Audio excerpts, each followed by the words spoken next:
In your house with O'Connor. Hey, O'Connor, in your house. Hollywood in your house. Hypocrisy's out in the clouds. Curating all kind of loud. That's in the front of the crowds. Paragon's holding it down. Anybody can get it. Come to us for your news and opinions. We got a voice, there is no choice. Queens with voice. In your house making wrestling noise. Moving fast, it's like cruiserweight action. In your house is a perfect distraction. Pump us in your ears when you in traction. Get this work with some wrestling action. Slow.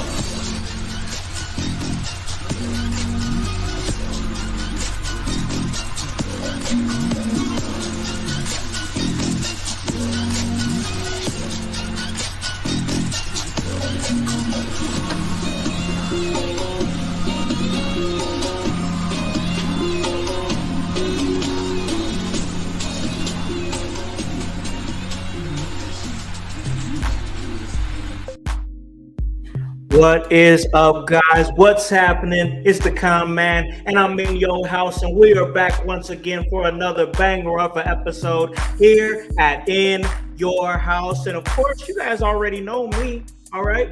It's Alicon, the Concept House, and my great team here with the work that we give y'all. But today, ladies and gentlemen, it's Wednesday, so if you're in the household, you know what that means. That means it's time for the Raw Deal with Howse and O'Neal. And of course, I mean, it's not just me here. It's Howse and O'Neal. So I mean, I can't be both of them. I'm Howse. We got to bring in O'Neal, and that's of course divinely designed Annie O'Neal. How's it going?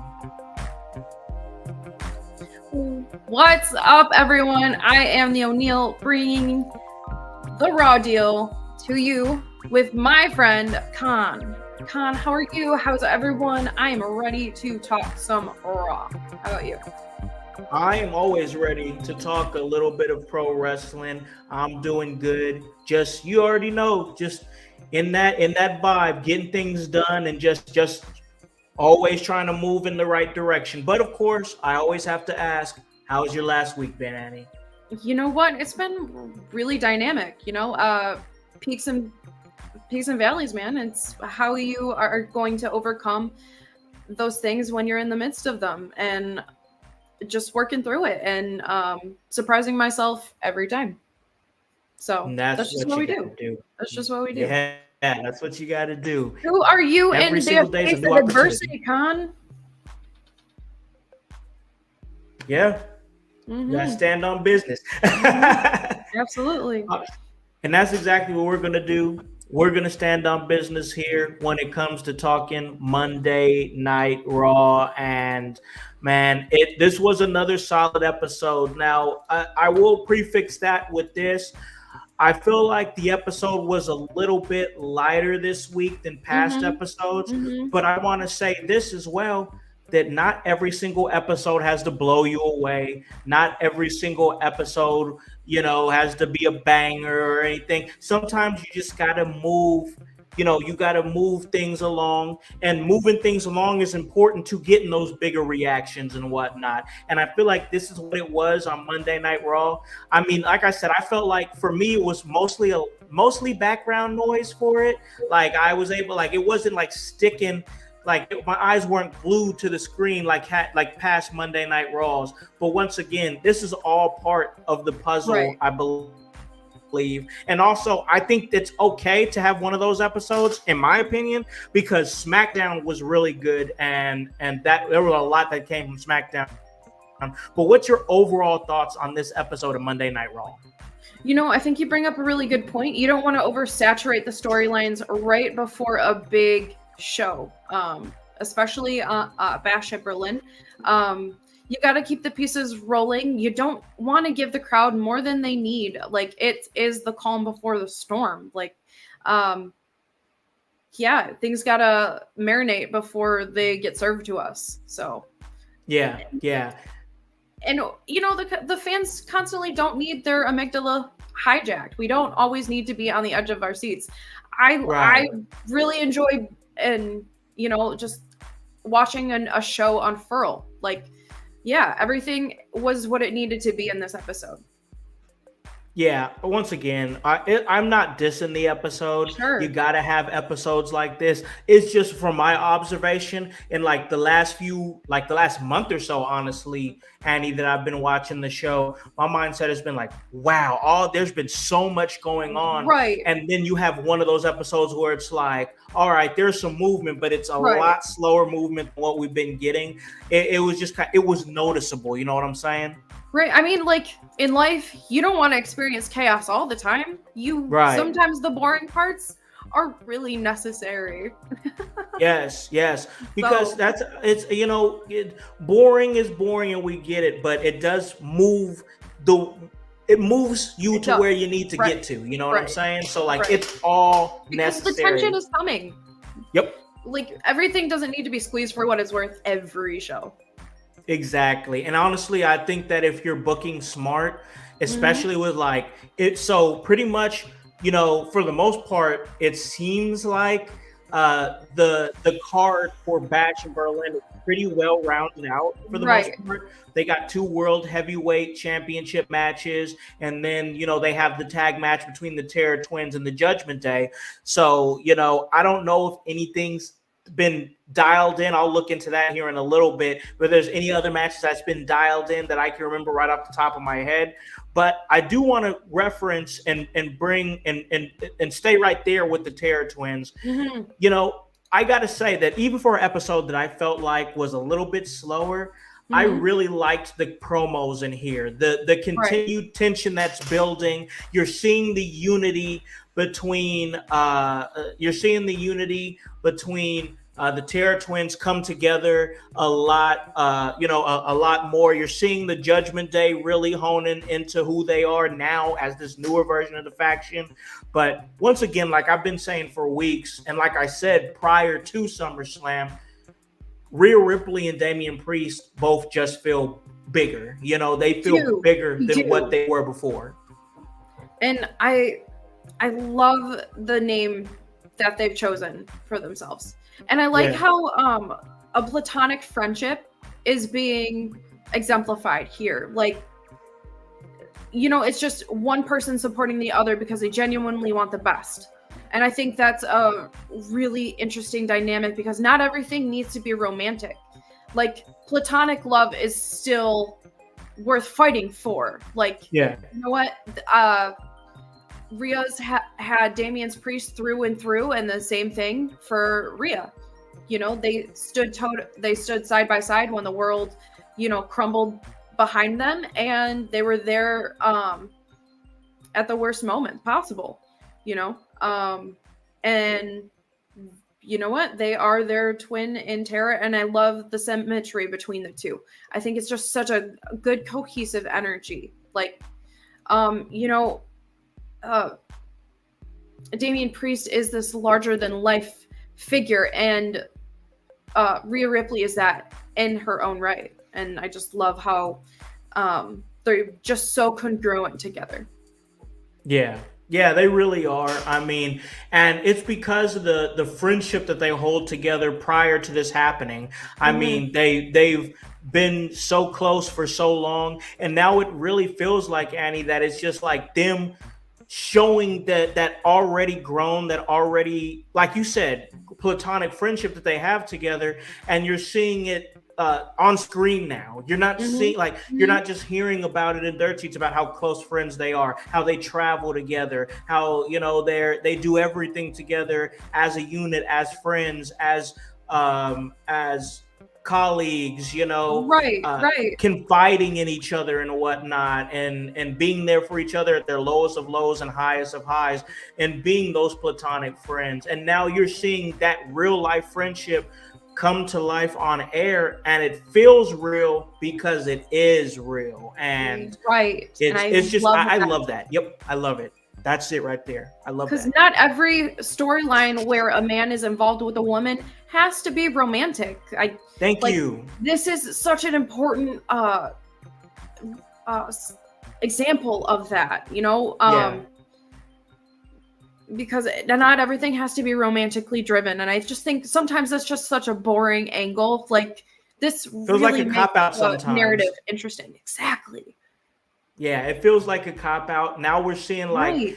an organic, real friendship between these two, and it's great. Like I said, they feel like bigger stars. They feel more like faces of the company, and like I do. it's weird because like I really like with Priest. He's starting to me, just to me, Yes. he's starting to feel like that Undertaker role now. Yeah. And that's a tough, that's a big gap to fill, right? Like that's a Right. huge, Without, like Undertaker was impactful, like, and so but the way I see Damian Priest now, he can fill that role. right. He feels like that, and Without trying to replicate everything that the Undertaker was. yes, It can never be boom. repeated, obviously. But Right. he is like, as he's paying homage to someone like he really appreciates. I For get sure. that. Yeah, for sure. And then with Rhea Ripley, it gives me like those China-esque type vibes. Like, and that right there was also a big hole to fill because China was once in a lifetime. You know, like she was such a, such a big star in the time that she was, that it's like there's been like different types of talents that have tried to be that China, or not tried to be it. Maybe some tried to be it, but others have been like, let's try to duplicate that role. Like I feel like they kind of did that a little bit, like tried to put like Beth Phoenix in that role a little bit during her time with the company. And Beth Phoenix was great, and Beth Phoenix Absolutely. was one of a kind, but she wasn't China. Like Because not everyone can carry that torch because, like you said, once in a lifetime person. yeah, And I feel like this is definitely demonstrated by Rhea Ripley. She is a once in a lifetime, once in a generation type of figure that you're not going to forget 20 years from now. And right. you know, like who in this generation of wrestlers do you think is equivalent to that? And I don't think Rhea is. Maybe Charlotte, Yeah. but I really think Rhea, it just carves her essence in history as it's passing before us now. Yeah, yeah.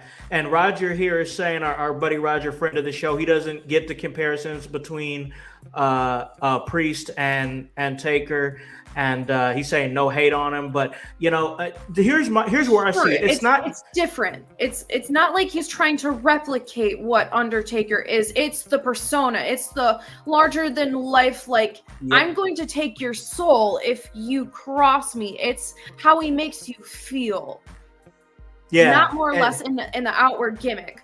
That's where I'm going. That's where I'm going with it. Like, yeah, of course, he has the the black the gear that he wears, right? The purple, yeah, and like he's very tall, and he's giving that undead-ish type vibe, But really, for me, it gives me that with Priest is like the way he carries himself in the locker room, like, and that's one thing that really reminds me of Taker in a way where it's like he was that maturity in the locker room. Taker had been there. Taker had seen everything. He was like a locker room leader, and it happened organically through doing the work.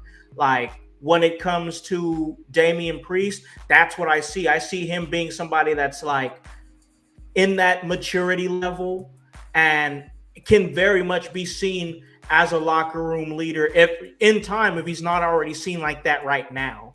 So I have a question for you, Khan. Sure. So even though Damian was stripped of his belt, do you think he still has that champion persona even without that belt now? Yes, I do. How do you how? What qualities does he have that would make you say yes? That's a really good question, but the answer to it, and once again, in my opinion, my thoughts is the fact that it's not the fact that because during his championship reign, he didn't it still felt like he was a mid-card guy that was put into the heavyweight title picture. Him losing that championship and exuding that emotion, like for me, watching him as he was looking at the replay of Finn screwing him over at SummerSlam, and then the visual of him putting his hand around Finn Balor's neck in that match before he ultimately lost the title, that sticks with me. And I think that his crowd control on promos is better. I think that he knows how to control the crowd a lot better than he did before. And I just think WWE is getting behind him more. I mean, he had his I think they had a documentary that they did with him, and that came out. And I felt like that really changed people's perception. Not changed as in like he was, anything less than what he is now. But I just feel like there was a lot of people that didn't know his story. And like now people know his story. It's like, exactly. So like I feel like they're positioning him to be a perennial main eventer. That's an excellent answer. I think your answer checked all of the boxes, and I couldn't agree more. And I feel like Rhea Ripley's on a very similar trajectory, and sometimes I feel like a lot of the IWC holds wins and losses in a really one-dimensional point of view, because our failures are critical to our character development. Yeah. Who are we because of these things happening? And what do we do with it? Like the betrayal on behalf of Finn Balor, it made Damian Priest skyrocket into the next stratosphere. Liv Morgan screwing over Rhea Ripley. It made Liv Morgan look like even more of a viable threat. Like, she said something, she was going to do it. She did it. Yep. Like, things are not always what they seem. And I really love that about Liv Morgan. And just the opportunities that come from things like losses and failures. Like, what I'm liking about Liv Morgan so much is that she's still getting her shit in against Rhea Ripley. And she needs to look strong. Being the champion, she should still look strong going into their tag team match that they're going up against at Bash in Berlin. But like, very much if Rhea Ripley gets her hands on Liv one-on-one, she can destroy her. But like, because she's so protected by the Judgment Day, she hasn't even really had that opportunity yet. And what I liked about what happened on Monday Night Raw is the fact that like, it really made you believe in the Judgment Day again. The way that they were like had him being Damian Priest tied up in the ropes while watching Liv just decimate Rhea Ripley, like that needed to happen. Like we needed to still know that even though the Terror Twins are up and the fans are behind them and everything, we still needed to believe that the Judgment Day is a threat to these two. Strength in numbers too. Yeah. Did you see the shirt that Liv was wearing? Yes, I did. That was dirty. I'm loving this version. I'm loving this version of her. Regina George Liv, I'm saying. I love this lane for her.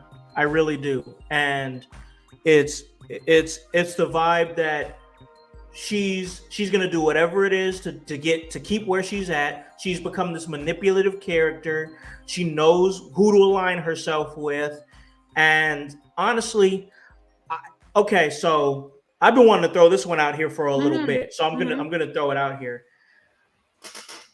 I know we haven't done any predictions. I know we'll probably get to predictions, but I still see a reality where Tony, that's exactly what I'm getting to. Hang on, man. Hang on. Sit with me. That's exactly what I'm getting to. I could see a reality where Liv and Dom win at Bash in Berlin. Yeah.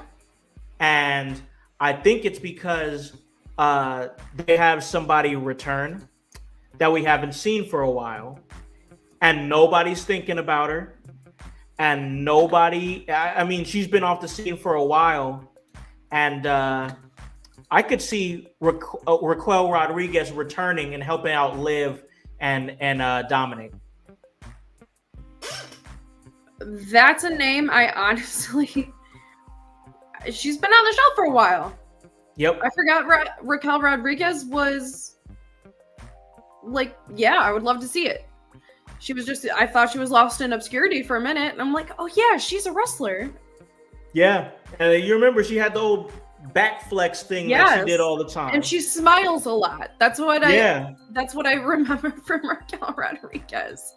So here's the thing, Raquel, she had some solid matches, but the character was just flat.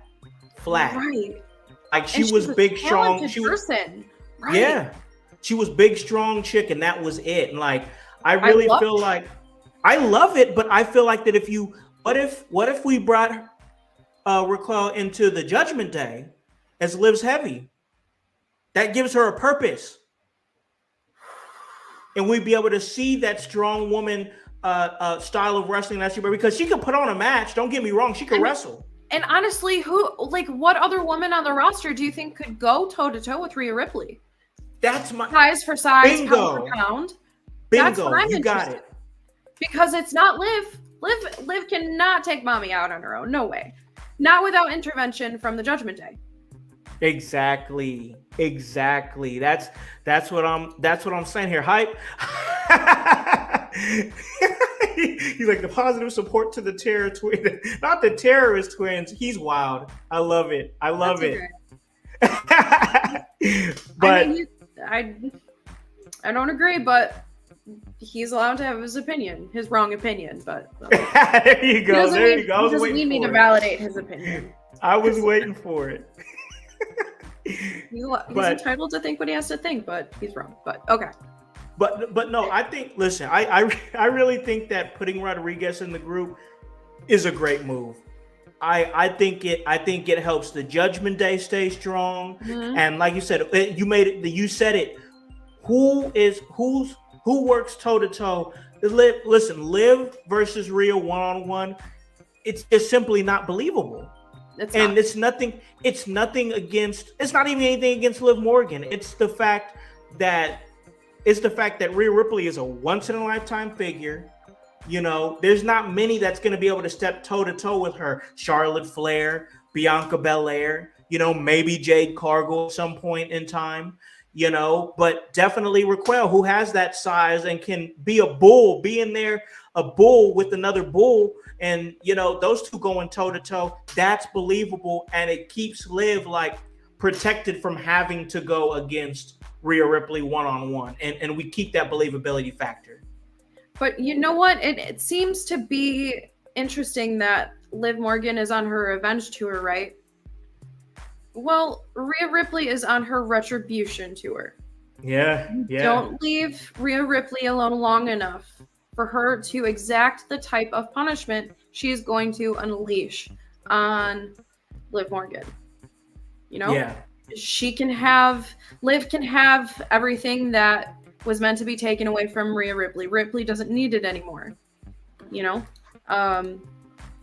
but mommy is not going to leave things undone. So no, Liv is near her day of reckoning, and I think having a bodyguard would do her some justice. Really do. Honestly, I think it would do the entire storyline justice. I think that it gives you, not saying that the storyline couldn't move without it. I'm not saying that. But what I am saying is that I feel like that it adds another wrinkle that makes things more interesting. And it would make Liv Morgan even more untouchable. Then that makes you only hate her even more because you can't break through an unbreakable wall. That's Raquel Rodriguez. So all right, I want to talk about this. I want to get your thoughts on this, Annie, because I know you're a big Terra Twin supporter. I'm seeing it in the comments on IG. I see it on X. When I go around and I'm seeing it. There's a growing thought now that maybe Liv and Dom aren't wrong. Maybe Rhea and Damian were actually the wrong ones because he started to get a big head and take over the group. And, Rhea Ripley was sitting over there abusing Dom and whatnot. And it's still up in the air if he liked it or not. I mean, that's not the conversation here. But with you being such a Terra Twin supporter, I want to get your thoughts on this growing thought within the IWC that maybe Rhea and Damian are actually in the wrong here. You know what? We will always be wrong in someone else's interpretation of us.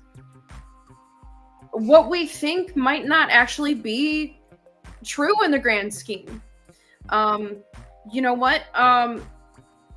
From Damian Priest's perspective, maybe he felt like he wanted to take on the majority of the responsibility for the rest of his family because that's what Damian Priest does.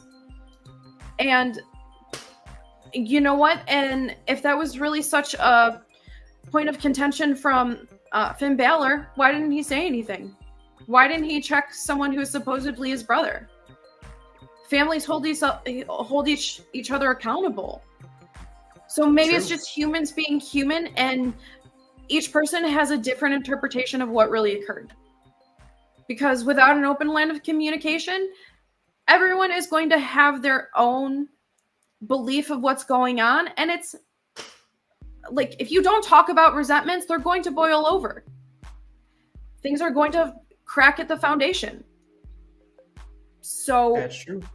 You can't rewrite what's going to happen. You just can't, because destiny always will be that destiny. And if things are meant to fall apart, they will.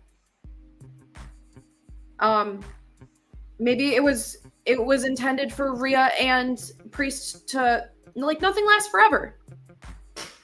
Groups form and join every day. Civilizations rise and fall each day. I don't like. True. I can have my opinions, but I prefer to be objective of everything because, everyone has their interpretation of the truth, and both can be true and false at the same time. And you got Tony here saying, I can make an argument for Liv, but in Dom's case, you can't kidnap the willing. My God. You know what? Dom needed a thrill. He got one. He sure did. Oh, man. And he probably could have said no if he wanted to, but he didn't, okay? So.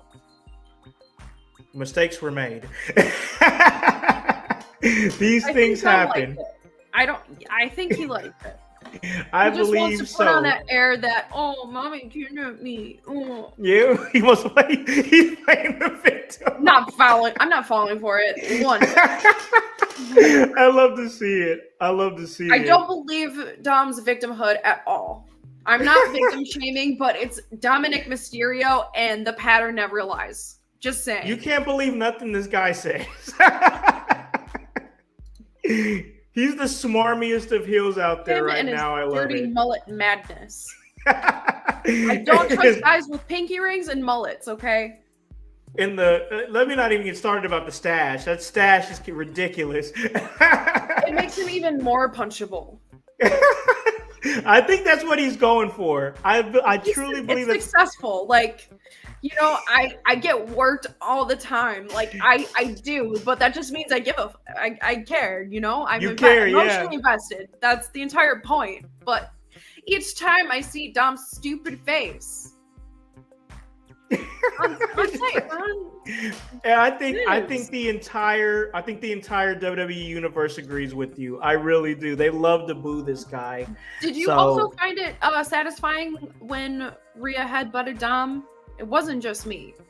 Yeah, I mean it's great to see guys like that get their comeuppance, but I still feel like there's more coming. Somebody's gonna get a riptide. It's gonna happen. Oh, and you know what? I wanted to talk about the symbolism at the end of that segment with the Judgment Day standing strong, because Rhea and Damian they're being billed as pillars, right? The Terror Twins. So when they were both laid flat, both of them were supporting each other. Yeah. Like just the symbolism that was really written in that storyline, I really thought it was super impactful. That's just something I wanted to throw in Yeah, there. no. Just another good wrinkle into the story. Seeing these two come together and grow and bring that real life friendship.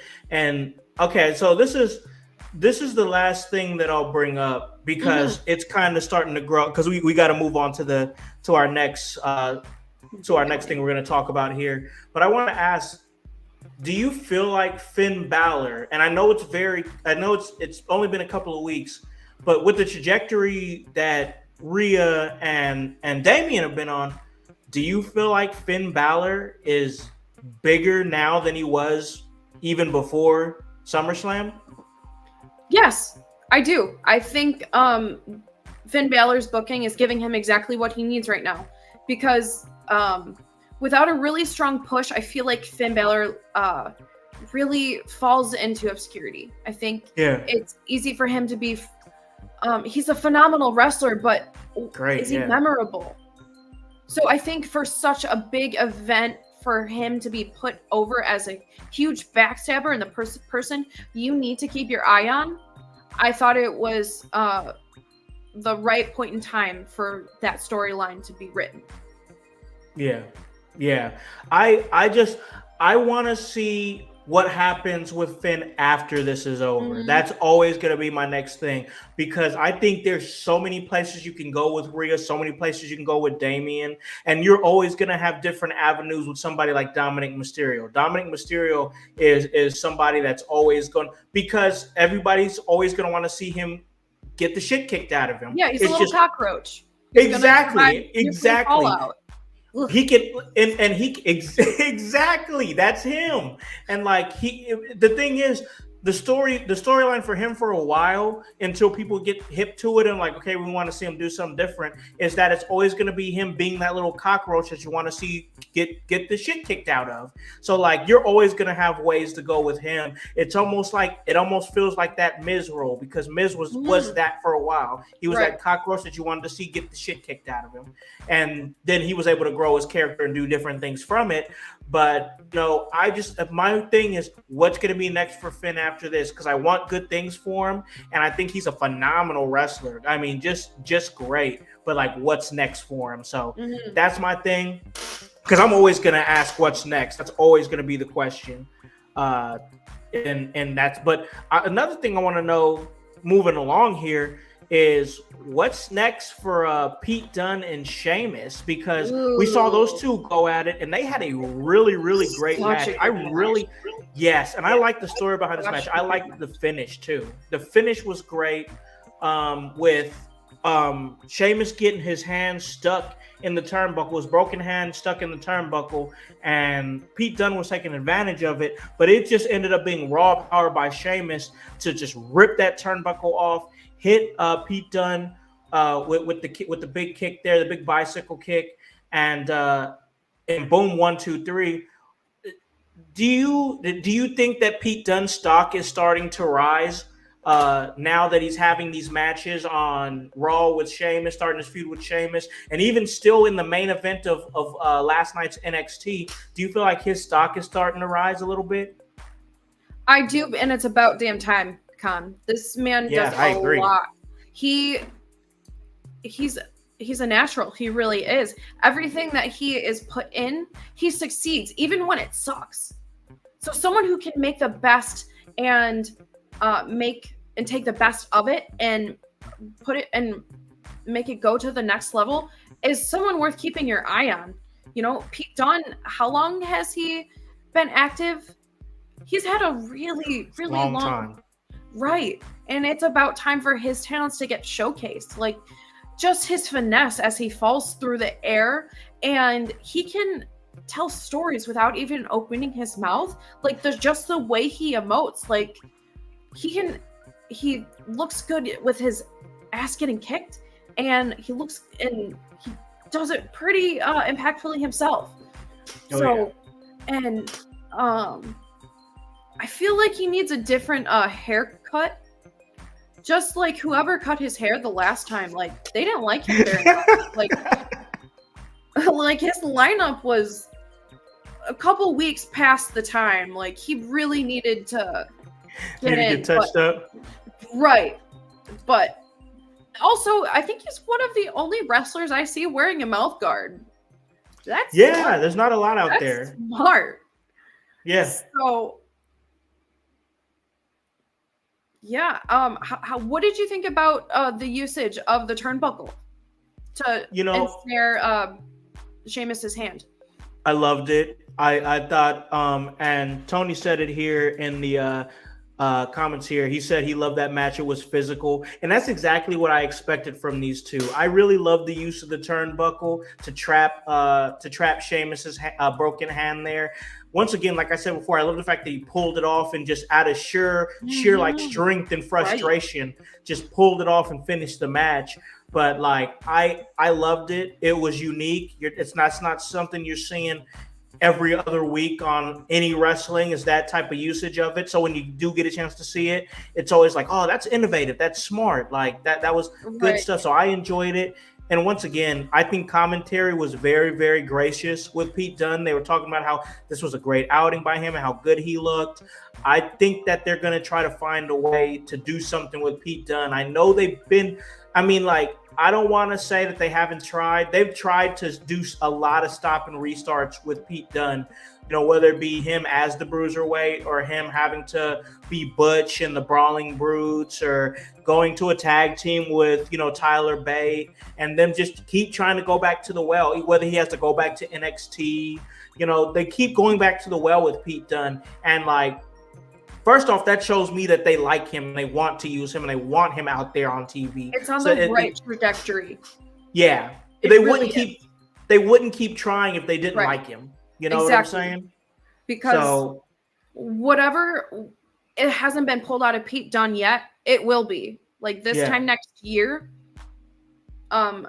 Pete Dunne will come onto the scene in a whole new way. I think so too.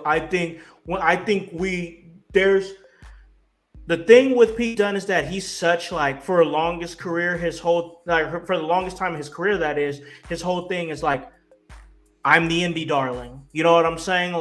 I'm the guy that I'm going to come in British strong style. I could bang with you.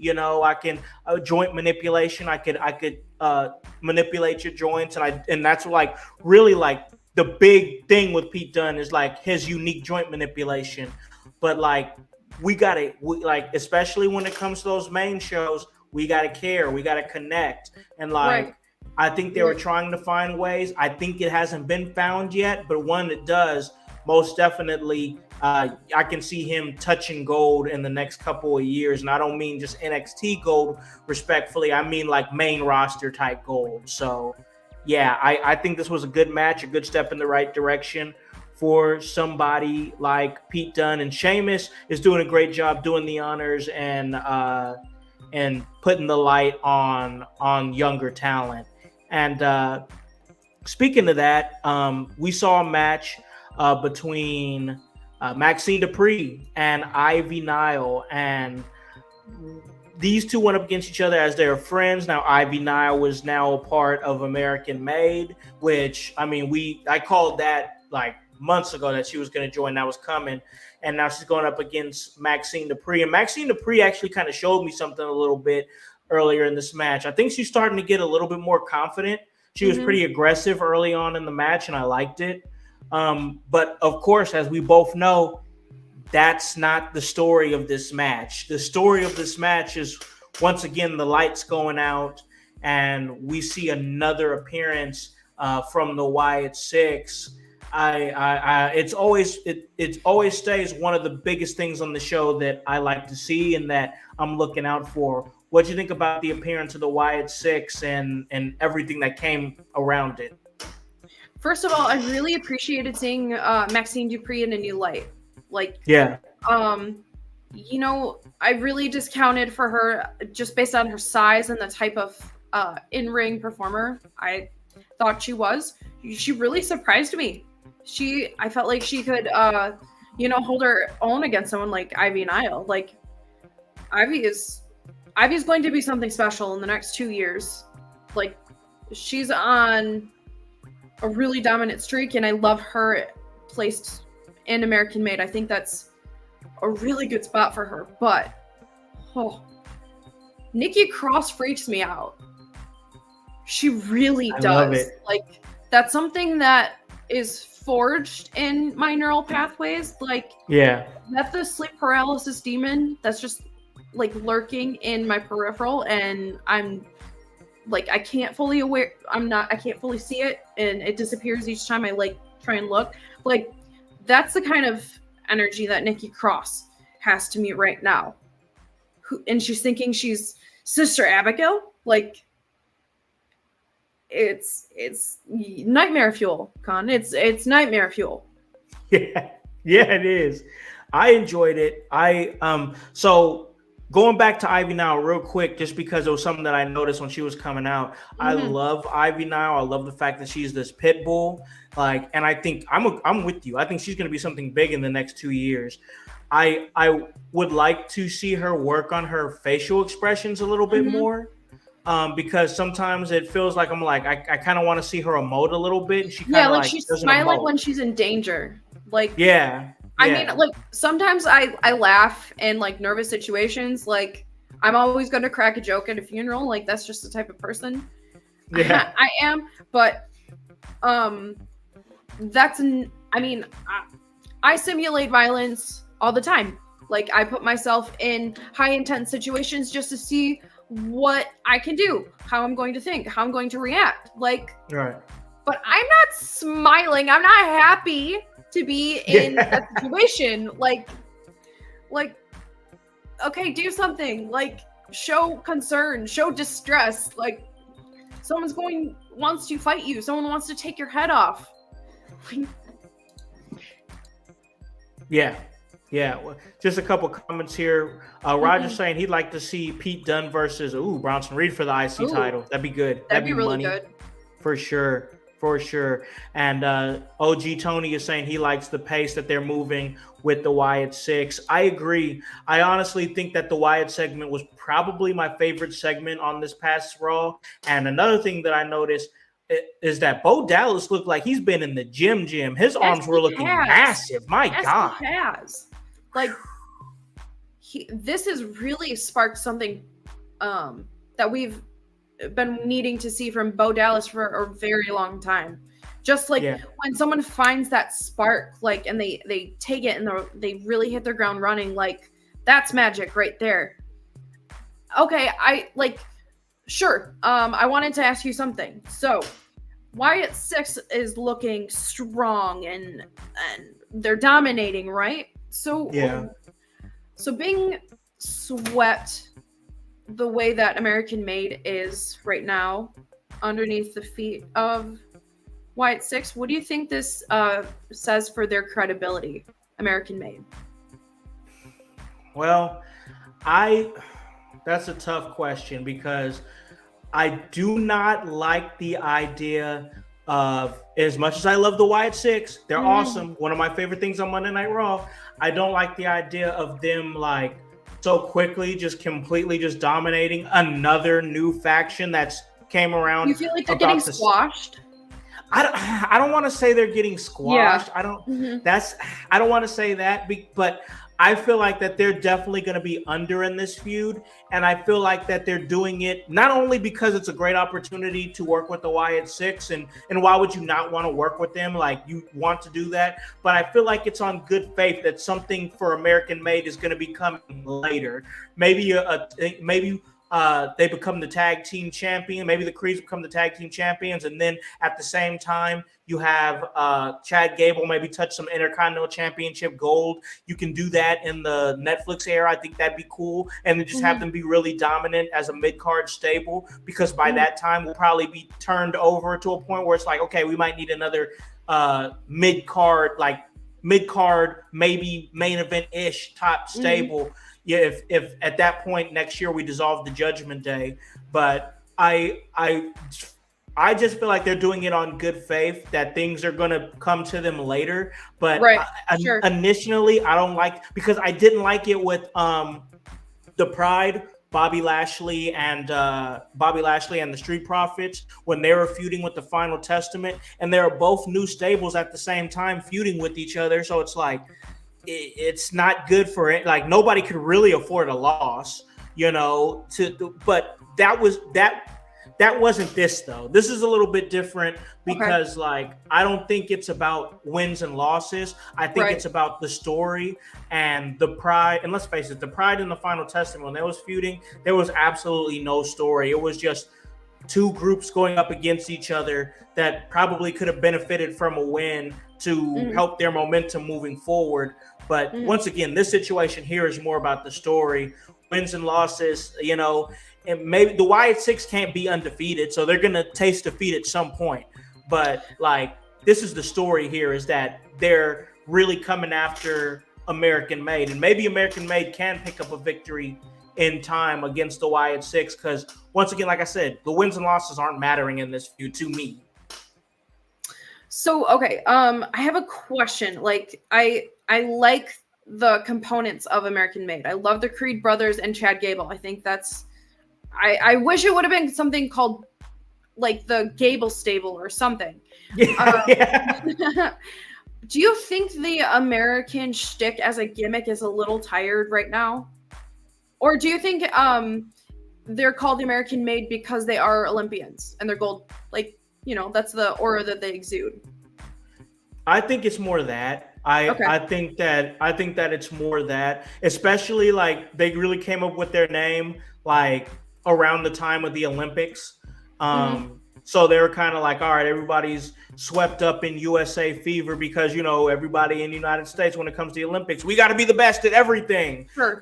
So they was all swept up. Hell, I was even swept up in the Olympics, Chad Gable, he delivered a promo from Paris while the Olympics were playing. So, okay, that makes more sense because I feel like I had a different interpretation than what they really were. So I just really wanted to. I get you. I get where you're coming from. I honestly think they're writing that with him having connections to the Olympics, him being a former Olympian himself, I just think they're trying to be like, okay, this is the right time to bring this in because everybody's swept up in the Olympics. Guess what? Our guy, Chad Gable, he's a former Olympian. Let's have him bring it in like he's the coach of this almost. So it's like a wrestling school is what I see it as. And Chad Gable's the coach.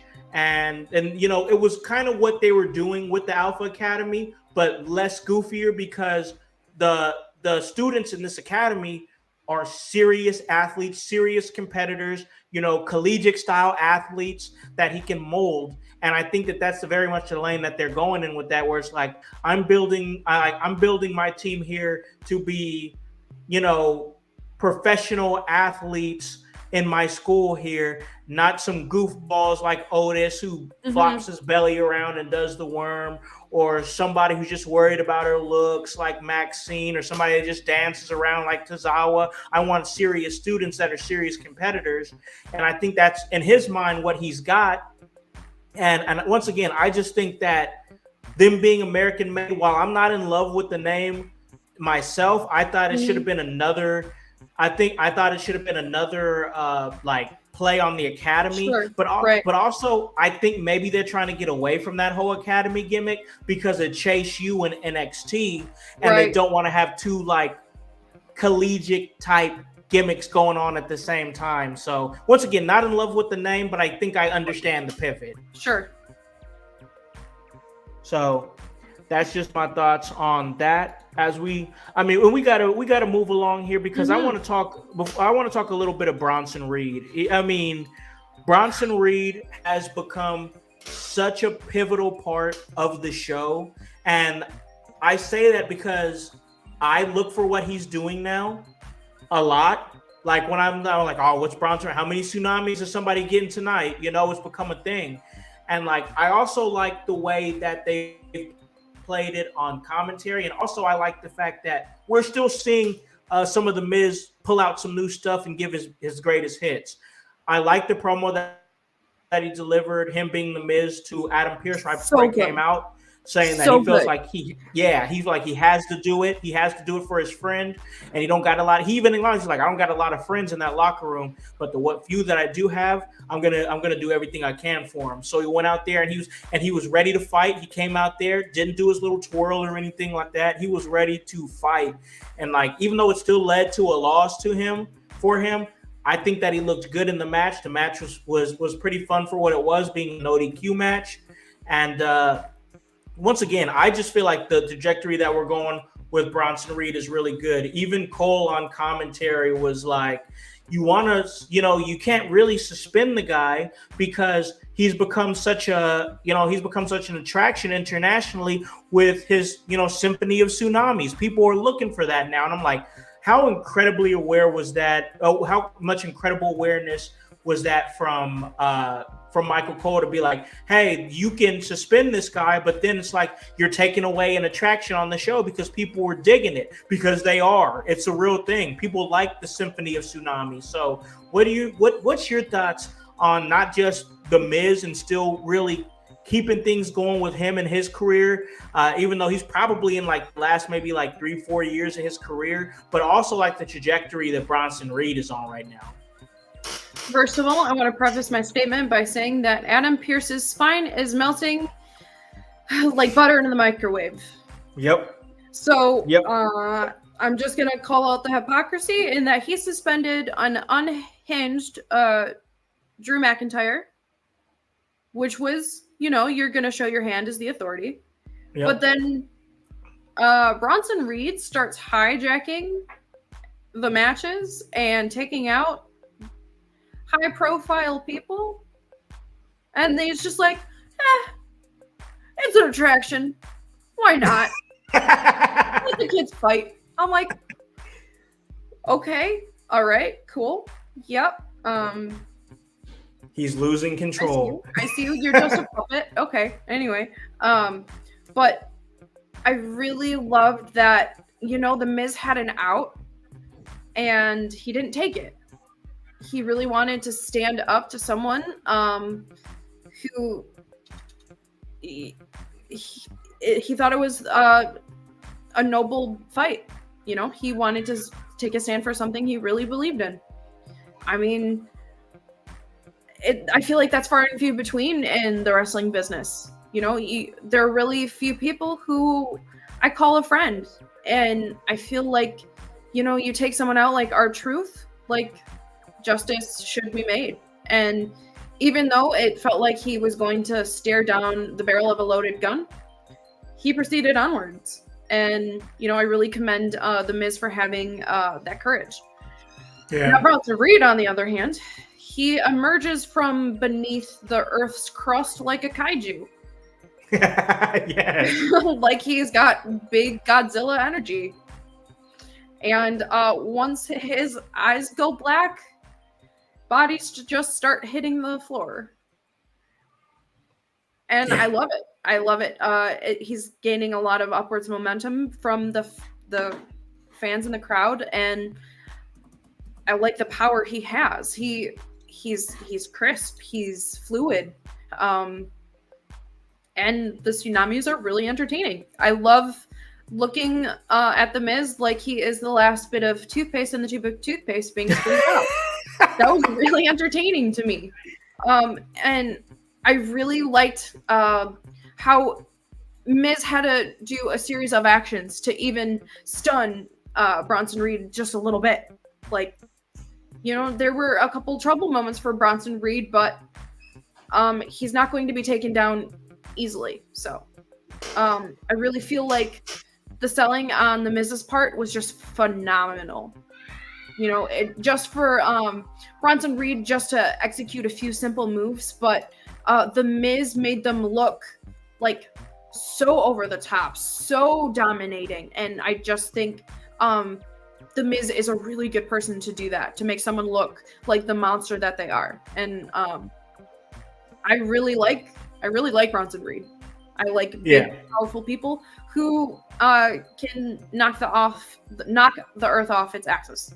I love it. So, and that's exactly him. That's exactly him for sure. I enjoy it. I can definitely see future great things for him because they finally found a lane with him. Like they were putting him in matches and stuff, and like he's actually been on the card like for a while. It's just they haven't really found something really to do with him. And now that they're like, okay, let's just see you go out there and do this tsunami to people, and like you did it to a national treasure like R-Truth. Of course, you're gonna get a reaction out of that, and like. I just love the lane that they're going with him right now. It works for him. It's believable. And it once again, Pierce just seems like he's lost control of the situation. But it's going to be interesting to see what's next for Bronson Reed here because it seems like he's going to be walking into a feud with, another Braun, Braun Strowman. And that's going to be really interesting. I don't know. We don't need all these Brauns. I confuse easily, Con. We got 3 Brauns. It's easy to confuse. It's easy to get confused with 3 Brauns on the roster. I know. This is ridiculous. Bronson, Braun, and they're spelled differently. Yeah. Come on. My little baby brain can't keep up. I get tongue-tied, okay? I can't help it. So now we're going to see Braun versus Bronson. This is ridiculous. Is it going to be a competition to see who's Braun-er? I see what you did there. Okay, yes, Braun Strowman is not intimidating when he runs. No. No. Okay, so let me ask you this, because it's been on my mind for a little bit.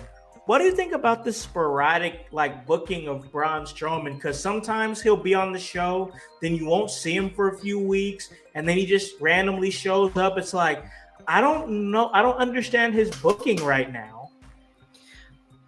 You know what? And that might be a case of there are too many people on the roster and not enough spots because we're so in a place in time where so many different storylines are unfolding. So how do you give TV time to someone like Braun Strowman and use him if he's not pulling his weight in a faction?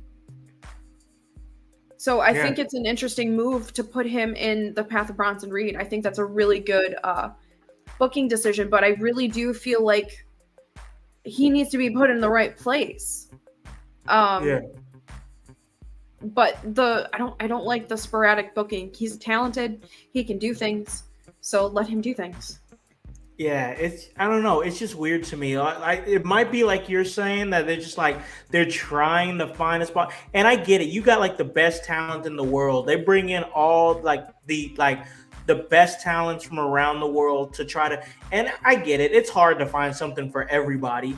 That's why, you have to send top-notch talents back to NXT sometimes. Maybe talents that are considered top-notch are only getting opportunities on main event or speed or something like that. And it's it feels like an insult, but it's with everybody at the top right now, with everybody, especially Monday Night Raw, because Monday Night Raw is across the board with just incredible talent, and it's honestly starting to get that way with SmackDown too, because things are starting to kind of marinate a little bit on the SmackDown. It's overloading. Side.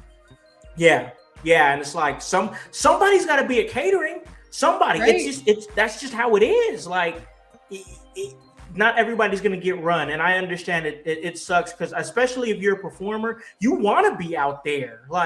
You want those opportunities. You want those chances to go out there and wrestle and get out in front of the crowd and be hey, this is who I am. So that way they have a chance to connect with you. Because at the end of the day, the name of the game is how many people can I get to care about me? And you want that. It's not even really about championships, because if you can make people care, if you can connect with people, championships are going to come. That's going to happen.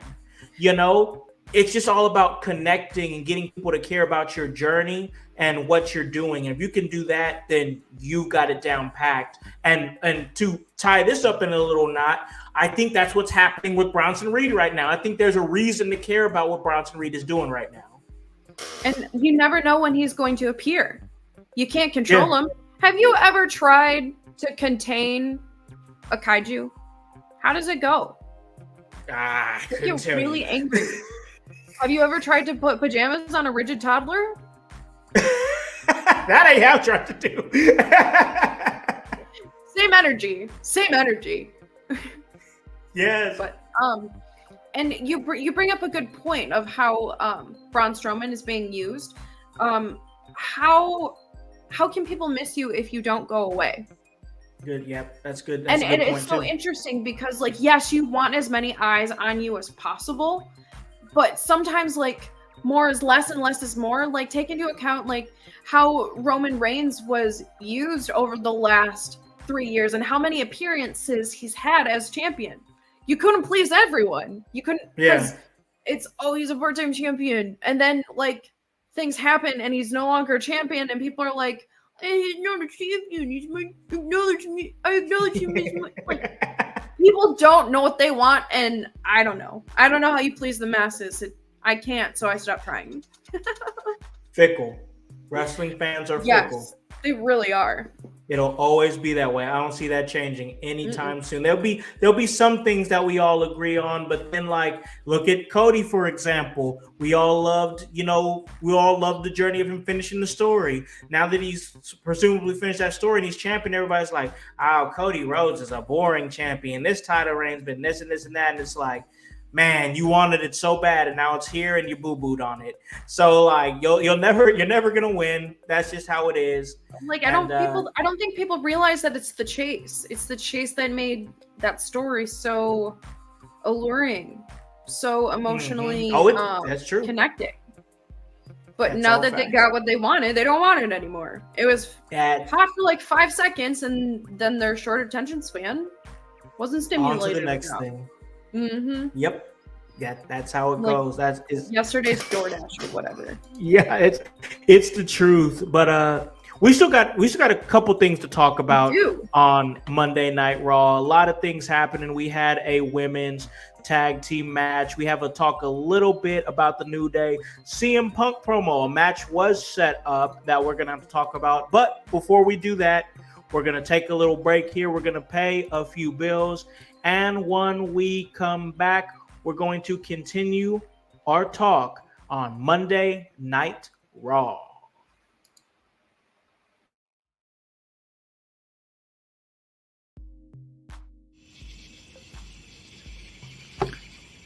A-N-I-S. Anus. Bam. 800 points. That's game. It's not how you spell anus. I went to Ivy Tech for 2.5 years, bro. I can spell anus. You know what? I know an expert in this field. I think I know who you're talking about. What are you guys doing? We gotta go play Harvest Fest. I'm in here getting all of our gear, and you guys are here playing Scrabble? Again? You know what, Maddie? You can settle this for us. Yeah. How do you spell anus? I'm not gonna settle another Scrabble discrepancy for you guys. That's the 3rd time this week. Calm down, Maddie. Harvest Fest isn't until September 14th. Gates open at 4 p.m. Yeah. At the Miami Open Air Auditorium. Google for directions. Are you telling me that Harvest Fest X is not until September 14th? Featuring bands such as Fourth Among Midgets, Forgotten Ashes, Tight Like a Tiger, GPD, Resonate, and Patron? September 14th? I'm hungry. Shut up! There's gonna be food at Harvest Fest. The lunch break's coming down, and they're gonna make delicious burgers! I'm not having fun anymore. Fun? You wanna have fun? Well, I got a doozy for you, because the Kokomo Press is coming out, and they're gonna have stand-up comedians. We're talking Sean D., Pierce Clott, Michael Howard, Greg Lindberg, Alexa Eden, Davey Moomaw, Jordan Granger, Jacob Harder, Brian Allen West, and Dan Alton. Say it, don't spray it. Maddie! Bro. Since you put it that way, bro. You know, you're right. You guys... I'm sorry, guys. I shouldn't have blown off the handle like that. Here's how you spell anus. A-N-U-S. Just think about it like I do. The way I remember it, it's an United States, right? So, anyways, I'll see you guys September 14th at Harvest Fest X at the Miami Open Air Auditorium. Google for directions. Bring a tent. I don't get it. In United States. have mercy.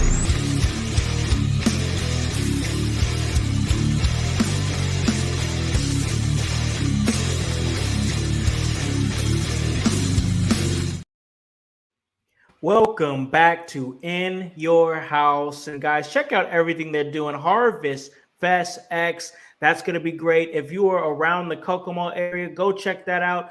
Hey, they're going to have a great time. And you will too if you go to it. But we're having a great time, myself and my co-host, Annie O'Neal, as we're giving you guys the raw deal. And we talked about a lot of things already on this Monday Night Raw. But one thing that we didn't talk about, who's always in the conversation when he shows up, and that's CM Punk.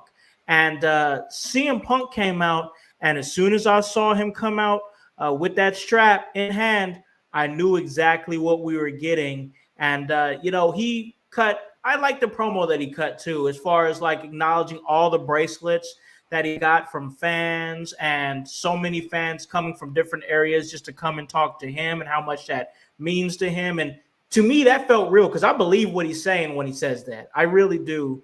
I like the direction. I like the idea of having a strap match with these two, because I think we both felt like the feud was going to continue. So what are you thinking about CM Punk and his promo, Drew McIntyre, and the role that he's playing in this, and us getting a strap match? I'm not a huge Taylor Swift fan, so don't come for me, people in the audience. But when he said he was Taylor Swift for men, I'm like, yeah, I remember that. I was like, not feeling it, CM Punk. But just the way that he can speak to people on such a grand scale. Just he's so aware of the words and how they make people feel.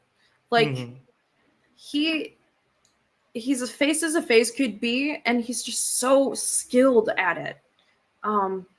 Because he is that person. You can tell he has a blast in the photo op pictures that I see on Facebook from fans. I just think it's awesome.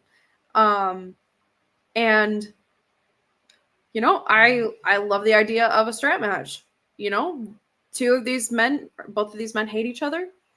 So why not see what happens when both of them are tied together? Yeah. It sounds like pure chaos.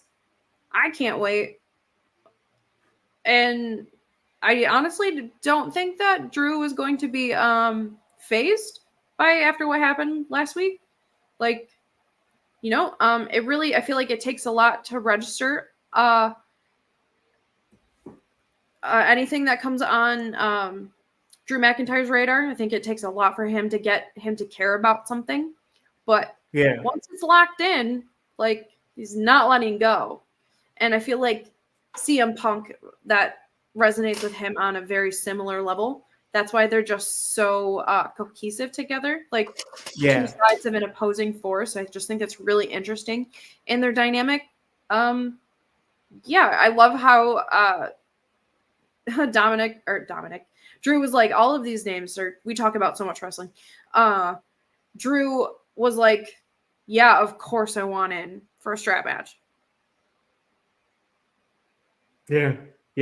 I want to ask this to Grun. What do you not like about the win condition? You don't like the touching of the four corners? Is that something that's got you like, Lou says that Punk had a great strap match with MJF. He's wondering if he could do it again with McIntyre. I think that he can. And Grun's saying he's sure that he can. I bet he wanted a dog collar match. They probably said they can't do that, but they can do a strap match. And then Voice says, and he said Drew is slow. He said it takes him a little bit to register things, and you cleaned it up and said it in a nice way, and we appreciate that. So okay, it was the four corner things that you don't like. Got it. Okay, I just want to be clear about that. I think that this is going. I think it's still going to be a good match, honestly, Annie. But I don't think that it's going to be the end of it. I think this thing's going to continue. So let me ask you, because I want your thoughts on it. At what point do Drew McIntyre and CM Punk part ways from each other, because even after the strap match, it feels like there's still going to be meat left on that bone. Where do you think this pops at? This is it, It depends on the degree to which the violence is unleashed at Bash in Berlin. Both CM Punk and Drew McIntyre, they are obstinate people. How personal can it get? And I think the result of that is going to determine how long we will see them in matches together. I think different things need to happen to keep the storyline fresh and interesting, because a damn bracelet, really? Like, that is the motive that drives both of these insufferable men to do the things that they're doing. Like, I feel like more has to be interjected in the storyline for it to still be fresh and interesting. That's a good. Yeah. Because I love CM Punk, I love Drew McIntyre, but what can we do to really perpetuate what we're seeing in this feud? What can make it even more interesting? So it's kind of like what we were talking about earlier with the Judgment Day. If they were to add Raquel Rodriguez, if they did that, like, that would be another interesting wrinkle that would help, like, continue the story. You know what I'm saying? Right. But, like, what is that thing in this feud that can add another wrinkle? Sean Tyler comes in. He says they made the bracelet mean more than some of their titles, though. I think that's a good point. I think you can I hold on to that, because you got something right there. Because the point that's being made there, I believe, is that even though it is just over a bracelet, it's the meaning behind the bracelet that is making them like, okay, I'm pissed off, because he showed you on Monday Night Raw, he had like a handful of bracelets of people that made from him, or people that made them for him on during his time meeting with fans. But, like, the reason why that one is so important, because it represents his family as he knows it, which is his wife and his dog, and I think that that's the closeness that is made from it. But on the flip side of things, I think you make a good point that there needs to be more on the line. Like, once Punk gets his bracelet back, us like, that's the end of the storyline, is that he got his bracelet back. That feels flat, like, right. I think there has to be another component, and, like, because both of them have the propensity for a long time storytelling, but what is going to keep me caring? Like, whether someone makes a return, someone debuts, like, I feel like there needs to be different things interjected because I love CM Punk and Drew McIntyre going back and forth. Yeah. I love how CM Punk can reduce things on a cellular level, and I love how Drew can take something and make it expand to an even greater level. Like, they both have this push and pull mechanism that I enjoy, but something has to keep me caring. Yeah. And so here's my idea. Maybe it seems like they've been going to Chicago a lot, and I'm sure they're going to go again sometime between now and, like, Survivor Series. So, like, and I'm trying to think about it, how WWE would do it, and it'd be like in the WWE way, and, like, as tasteful as they want it to be. So, like, maybe they're in Chicago, and it's maybe like a week or so, maybe a couple weeks before Survivor Series, they're going to go at it again, or their intent is to go at it again. But it's like they haven't touched each other for a while. The feud feels cooled off.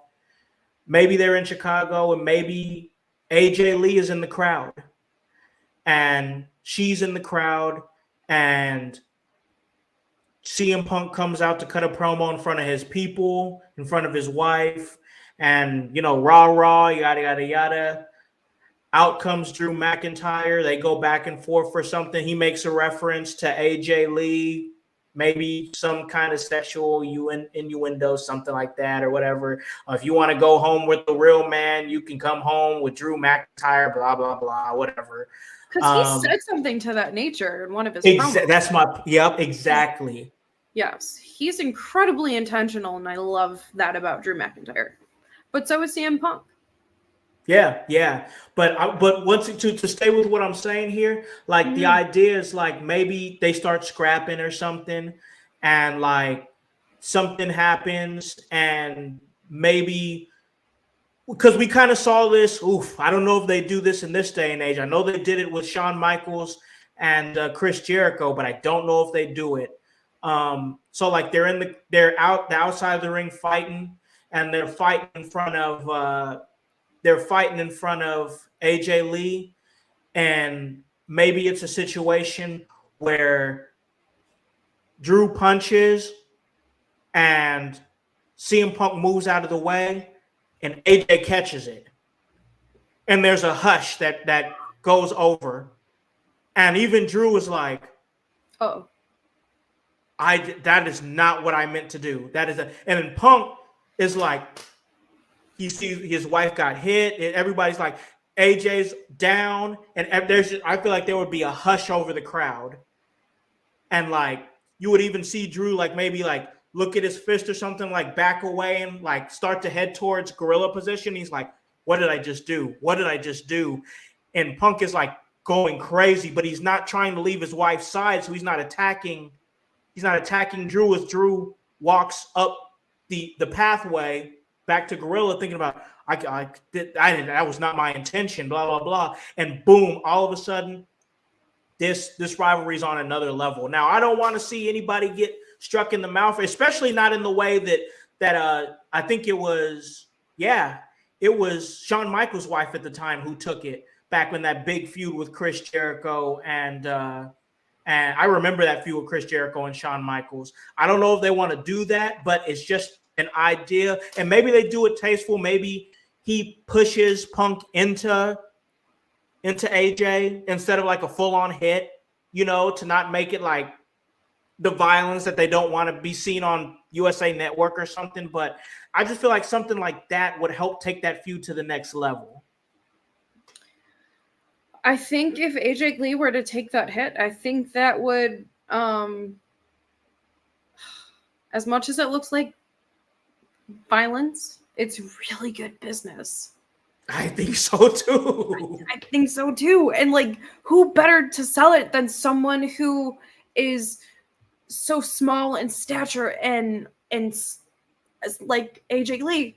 And she'll sell it like a champ. Obviously, she's a badass, but like she looks like a small, defenseless person, especially in comparison to how tall Drew McIntyre is. Yeah. Yep. Like just the visual stimulation it's going to give the viewer and how it's going to make them register what they just saw. Yes. I think that's awesome. Yeah, even commentary, like Michael Cole on commentary is like shocked, like, oh my, we never want to see something like this happen. Blah, blah, blah. And not just the fact that because she's a woman, but because she's just an innocent bystander in the crowd at the time. We all know AJ Lee and who she is. She's truly a badass. But in the role that she'd be playing in that situation, she would just be the wife of the guy in the ring. Who's wife, coming. Right. Exactly. So her being there, nobody would expect her to take a punch. So if that happened, it would be like, oh, this storyline is now, boom, we're on another level. So I'm with you in the way of like, this strap match is probably going to be great, but then it's like, what is going to be the next wrinkle in this feud that's going to keep it fresh? Because I think there's still meat on the bone, but like, I think so too. If the only thing we're fighting over is just a bracelet, it's like there needs to be more on the line, I believe. I think one of the patterns of the average wrestling fan, they love the storylines that we've been given, but how long term do they need to be? You're right. Because I don't think a happy medium. Right, because the attention span is drawing shorter every day. So how do we keep people invested? They want storylines, but how long can you keep their energy focused without getting not everything is the Bloodline storyline. Right. Not everything is Liv Morgan and Rhea Ripley. Because even that has its expiration date. Yep. Like, how can we build up people? How can we carry this on? But you know, and I really feel like I love CM Punk and I love Drew McIntyre. I love their storyline. But exactly, how do you keep it going without it feeling like it's being drawn out? Yeah, that's the big question right there. Because like this is okay, I'm just gonna say it like I was a huge I'm still a big CM Punk fan. Love CM Punk. I was locked in for the summer of Punk. Like locked in. Like true story. Like I remember watching on my phone, you know what I'm saying? Just living, you know, like, the life wasn't as good as it was now. You know, we all struggle and whatnot. But like I remember watching just like clips on my phone because I ain't had no cable or nothing like that. And I was like watching Punk do the pipe bomb promo on my phone. And I'm like, this is one of the most incredible things I've ever seen like done at this point in wrestling. So like I've always been a fan of his, even his Ring of Honor days. My thing is the clock is ticking, like for CM Punk. Like he doesn't have a whole lot of years left in him, and like there's a plethora of talent he could be working with, and the only person he's worked with in the last year is Drew McIntyre. And do you think that's the purpose why he's only working with Drew McIntyre? Because maybe that's the thought behind the booking, the decision making. maybe I know it's probably tied into his injury. Nobody expected him to get injured at the Royal Rumble, but like I just feel like there's so many people that want to mix it up with Punk, and like this is why I don't think John Cena is going to really be able to commit to a single storyline during his last year, next year, because there's so many people that's going to want to work with him, and like there's so many people that want to work with CM Punk, and CM Punk is already, you know, proven himself that he's kind of injury prone. Like he took a bad injury that cost him a lot of time in AEW, an injury that cost him quite a few months in WWE. You're starting to see that he's not in the shape that he used to be in. So like I don't want to see him just mix it up with Drew McIntyre when there's so many others on the roster that I feel like he can get something out of before his time is done. So that's my thoughts on it. Lou says here he definitely like to see Punk move on to someone else after the match with McIntyre. While I agree with you, Lou, I still think they're going to go that lane, bro. I really do. I think they're staying with Punk and McIntyre, and it's going to end up doing now. Okay, this right here. Rumor is they're ending this feud at Bad Blood in Hell in a Cell. There we go. That's it. That's what we got to do, because every blood feud that ended up being a big old thing, it ended in Hell in a Cell. And if they're going to do it at Bad Blood, which is a great pay-per-view name for this specific feud, if you're going to do it at Hell in a Cell, I wouldn't even have like, maybe one title match. I probably wouldn't put the Universal title on the line on this show, maybe the World Heavyweight title match, but that Hell in a Cell match got to end the show. It has to. It has to end the show. So, like, I think that's the right lane right there, in my opinion. But we'll see where it goes with that. Do you think the fan response is changing behind CM Punk? That's another interesting question. I feel like this is a pattern that I've been noticing, and I think I might have said it last week, but I feel like it was really apparent on this episode of Raw. People love Punk. They do. Yep. But they also want to like McIntyre too. I just feel like there's some type of momentum being lost behind CM Punk right now. I think it's because he's coming out and just talking week after week after week. And once again, love Punk, and he probably don't give a crap about what I got to say, and that's okay. But like all you're doing is coming out and talking about your intentions every single week. Like, he hasn't even had it. Like, give me a match on Monday Night Raw.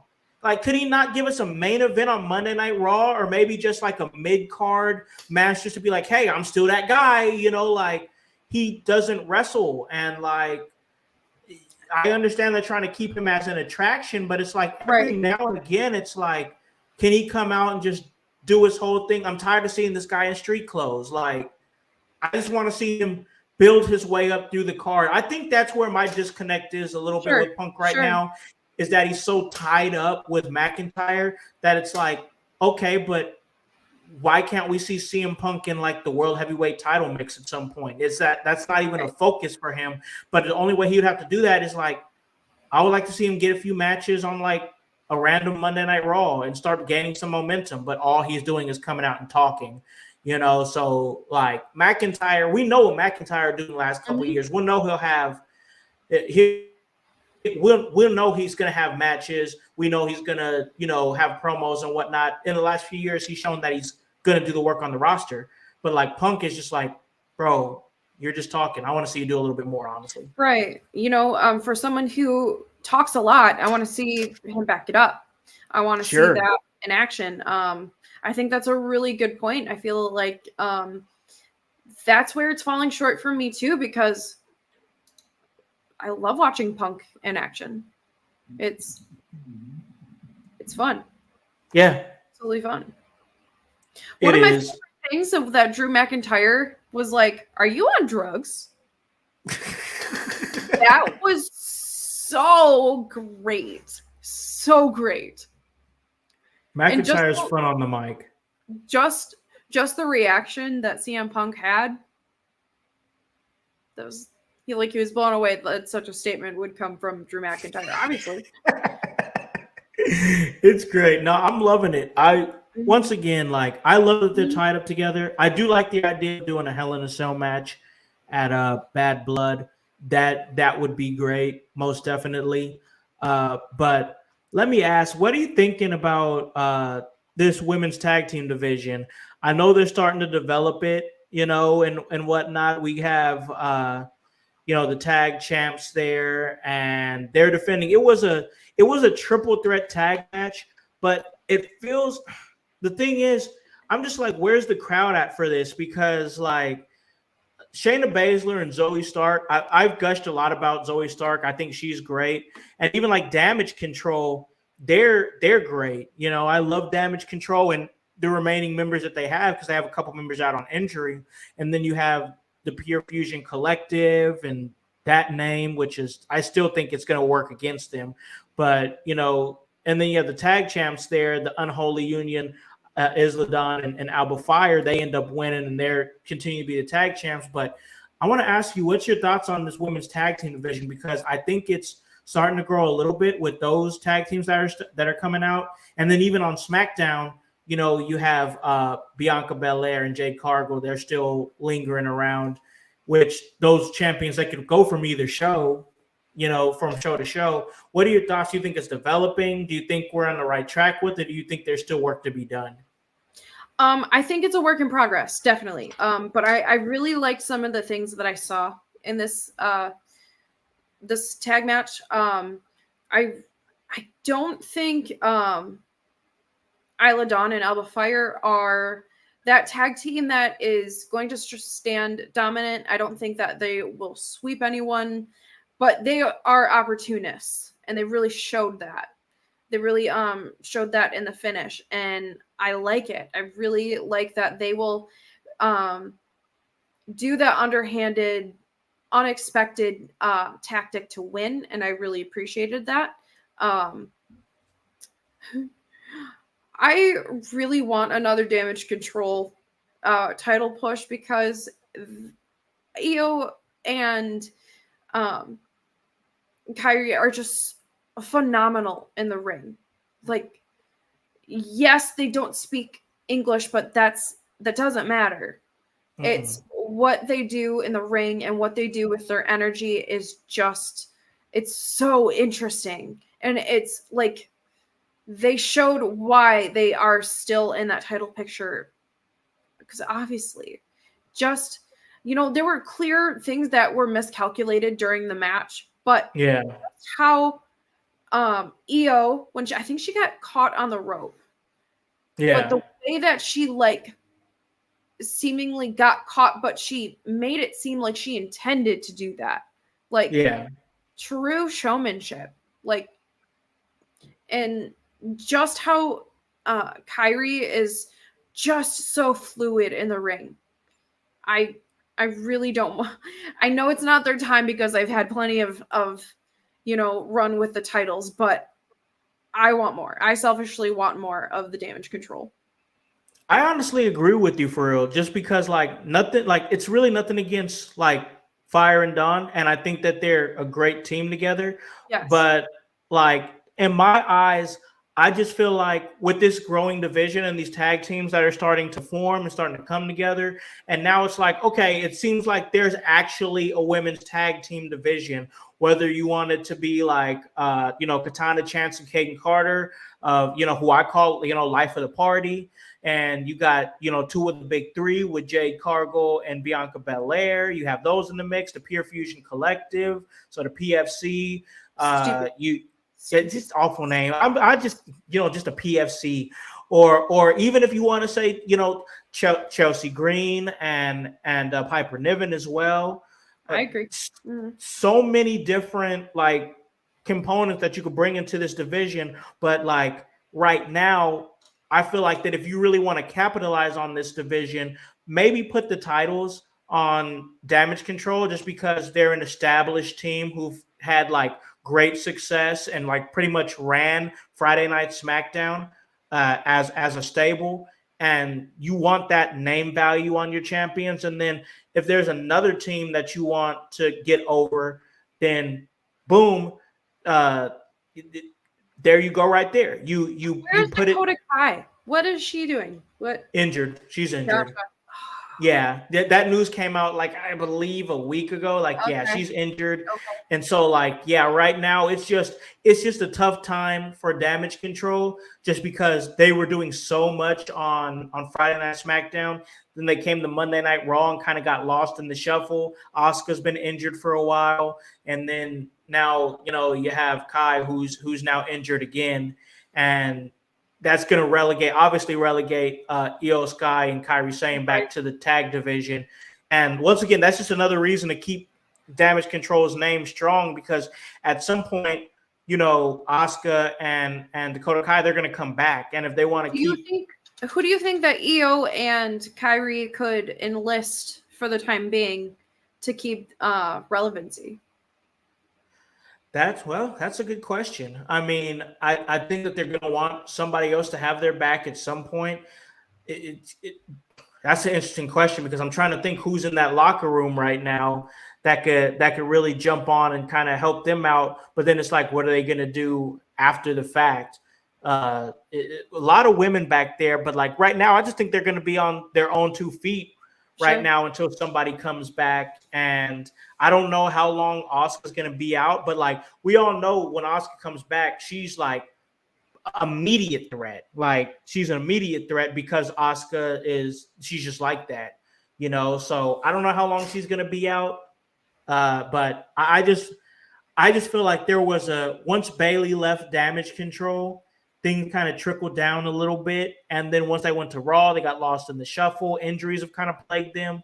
So it's like they're in a tough spot right now.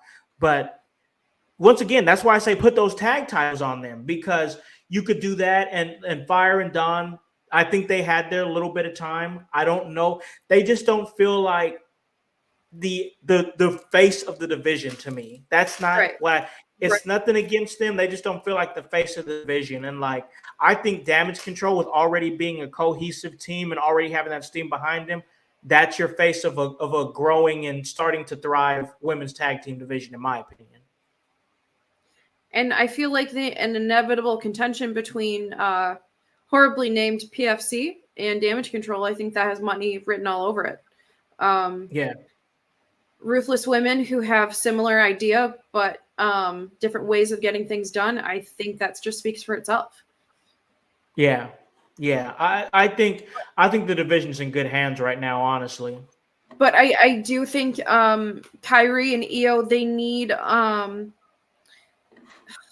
need someone who can emulate Dakota Kai's personality, something that of that resonance. Do you have an idea? Do you got somebody you'd like to throw in that spot? I mean, even okay, play with me, but like Roxanne Perez, she's great on the microphone. Yeah, I feel like she has a good way of getting people to care. She's getting better at it, I really think. Yeah. But someone who's going to exemplify Kyrie and Io's, maybe even Julia. I think that would be interesting. Okay, that would be interesting too. I feel like she can give a good promo. I think she can make people, care. But someone who's really going to help people invest in damage control, because I feel like it's one of those situations where it's like now or never. Like, how do we act on this decision making to make them still relevant? So let me ask you this: do you think there's somebody that's like already part of the Monday Night Raw roster that could fit that role? I like the idea of bringing in Roxanne Perez, honestly, but like I'm just thinking, like, is there anybody else that you think could come in there that's already in like catering right now and that could really benefit from that spot? Even Michin,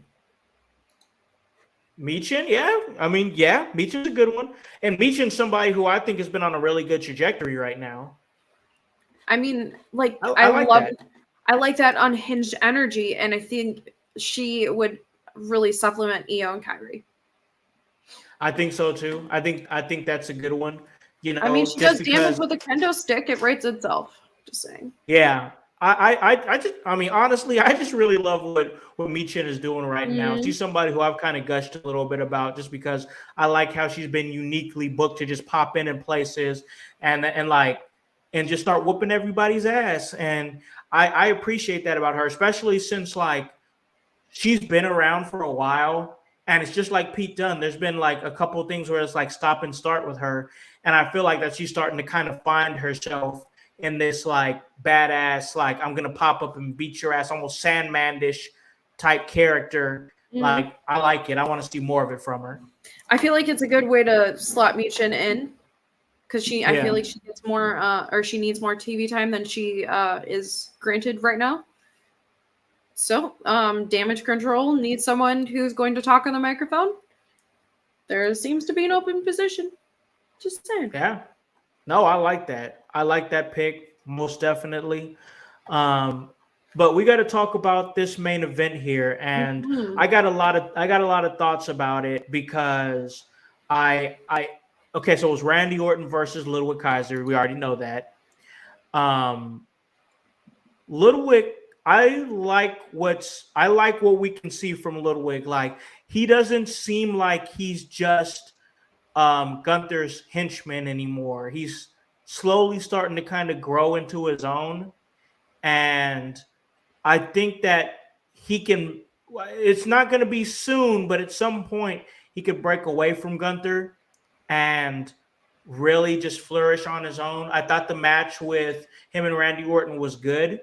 I liked the influence of Gunther there. I also, it's not lost on me that Randy Orton just kind of worked. That's all he did. He just worked that night. It was just a lot of his greatest hits.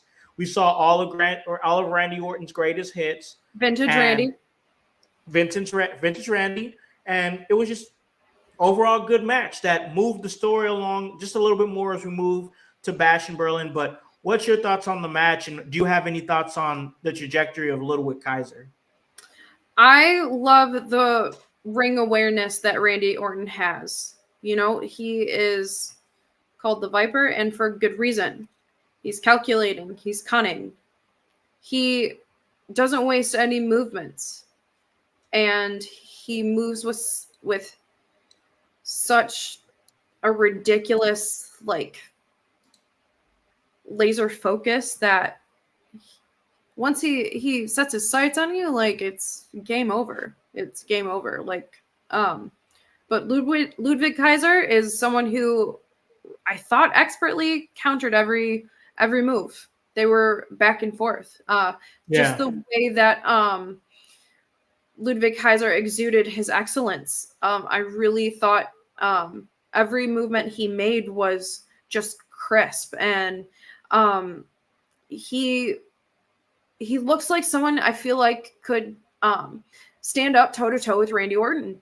You know, I feel like Randy Orton, he looks bigger and meaner each time we see him come through the curtain. Like it's gross. It was watching like European excellence versus American grit. Yeah, yep. Ludwig Kaiser is going to handle things with finesse and an elegance, but Randy Orton's going to get things done. And I thought it was an interesting contrast between the two. I thought it was a great wrestler match, and I was entertained through and through. I really loved how Ludwig Kaiser worked the Randy Orton's knee over and over again. Like, just his ability to tell a story that way through physical combat, it was really entertaining. Yeah, I think so too. I really thought, like, all in all, this show was really good. I mean, we got that latest information and latest, like, furthering of the feud that is between Randy Orton and Gunther. The next chapter in the Judgment Day story, the continuation of Xavier Woods' descent into jealousy, and like I thought that's very interesting. I don't know where we're going with this, just because I want to touch on it a little bit because they're kind of slow building this Xavier Woods thing, but I felt like I wanted to touch on it. Like, what are we seeing here? Is Xavier Woods going heel? Is somebody? They're really keeping this close to their chest because Xavier Woods is telling the story with his body language. Like, big ups to him because he's telling the story without really saying much of anything. And I feel like that's a skill, and he's presenting that skill. But what's your thoughts on this whole situation with Xavier Woods and the New Day? Are we going to see the end of the New Day? Is this finally happening? You know, I really think it's fascinating how it feels like WWE is breaking the fourth wall and connecting with fans even more, because like you and I, we're watching from our TV screens, so we're not there seeing the reactions on the Tron. And just like the excellent camera work is just bringing the storylines alive into an even more nuanced way. And I just think that's just such a fascinating element because, you know, it could be one of those things where I feel like Xavier Woods might be misreading the situation. Maybe it wasn't personal. Like, maybe Kofi wants to put Odyssey in this position to succeed because, you know what, we've seen the cohesive dynamic in the New Day. That's why we love them. That's why they're treasured characters to us. But maybe Xavier really wanted to go in and he misread the situation completely. And you know what? He for whatever reason why he gave that reaction, it could be completely valid. But sometimes the way that we perceive the things that are projected to us is not accurate. Yeah, that's true. That's true. I mean, it's all about, I think, intent and the way that you view somebody's intent.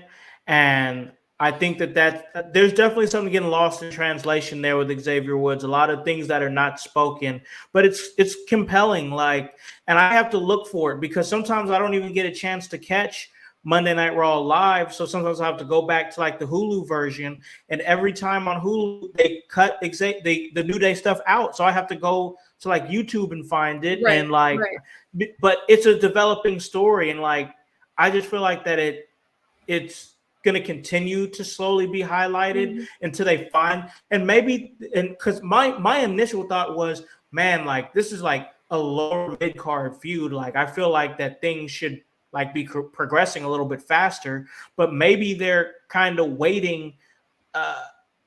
Maybe they're kind of waiting for something like this for a more lull time when things aren't so hot because there's so many different hot storylines.